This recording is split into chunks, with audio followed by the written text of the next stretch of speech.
wabarakatuh. Alhamdulillah, alhamdulillahi wa kafa, wassalatu wassalamu ala rasulillahil mustafa wa ala alihi wa sahbihi wa mawafa. Amma ba'du. Sahabat solih dan solihah yang dirahmati Allah, alhamdulillah, sampai saat ini Allah subhanahu wa ta'ala masih memberikan kesempatan kepada kita semua untuk menjalankan hidup, menikmati jamuan ibadah demi ibadah di bulan penuh kemuliaan ini sebelum kita kembali kepadanya. Sudahkah kita bersyukur? Karena di luar sana betapa banyak orang yang merindukan, orang yang mendambakan akan perjumpaan dengan bulan penuh ampunan ini. Namun sayang, terlebih dahulu ajal mendapatinya. Oleh karenanya, mari senantiasa kita bersyukur atas segala nikmat yang Allah anugerahkan kepada kita, seraya kita murnikan ikhlas dalam setiap ritual ibadah kita. Sahabat soli dan solihah yang dirahmati Allah, di bulan Ramadan ini ada pendidikan yang sangat bermanfaat bagi manusia yang dapat mewujudkan kebahagiaan baik di dunia maupun nanti di akhirat. Apa itu?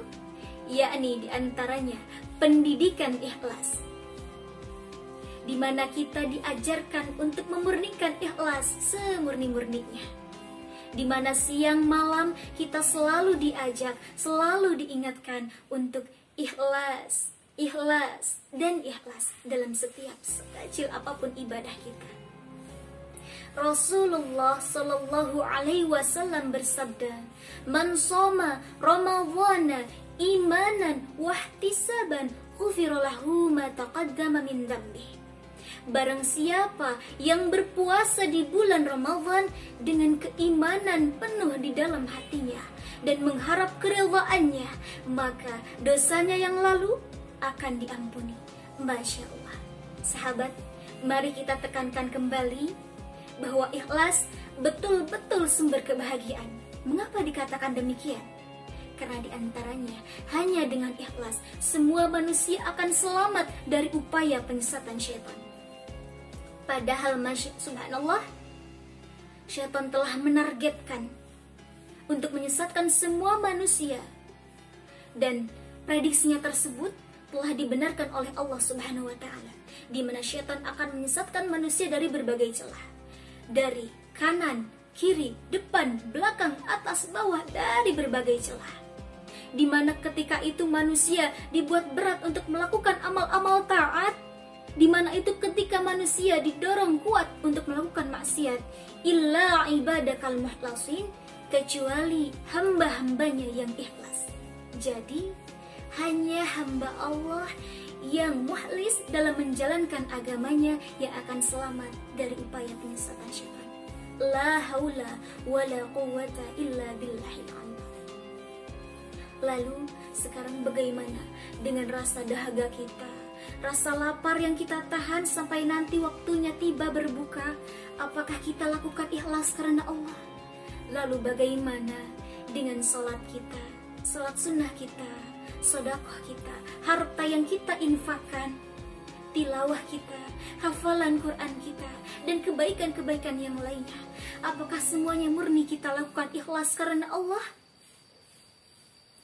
Lalu bagaimana jika kita dapati, ya Allah, si fulan baru aja awal-awal Ramadan kok udah berkali-kali hatam Al-Qur'annya, udah banyak banget hafalan Qur'annya, pokoknya saya harus bisa berkali-kali lipat dari si fulan.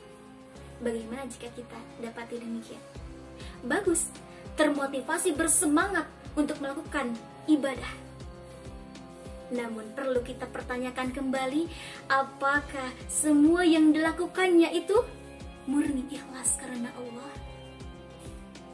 Sahabat solih dan solihah yang dirahmati Allah, semoga kita semua termasuk ke dalam orang-orang yang memurnikan ikhlas semurni-murninya.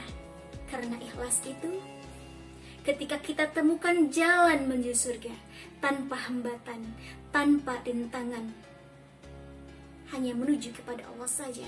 Bagai kepakan sayap burung, makhluk Allah itu santai, lepas, bebas, tak terikat, hanya menuju kepada Allah saja, hanya mengharap ridha Allah saja. Qala Allah Ta'ala, A'udzu billahi minasy syaithanir rajim. Wa ma umiru illa liya'budullah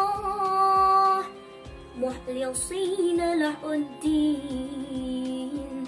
Shadaqallahul azim.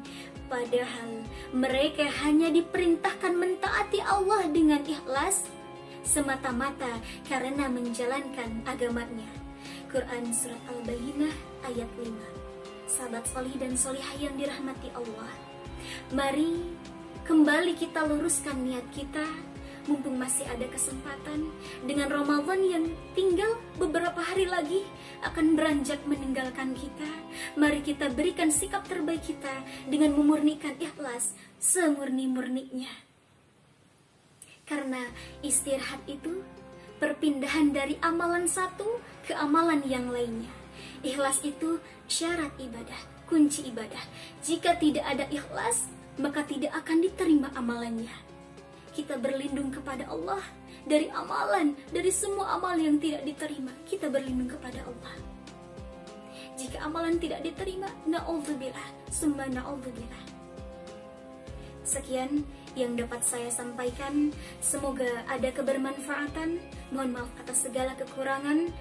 Wa akhiru da'wanan alhamdulillahi rabbil alamin. Astaghfirullahu li wa lakum. Afu minkum. Wassalamualaikum warahmatullahi wabarakatuh.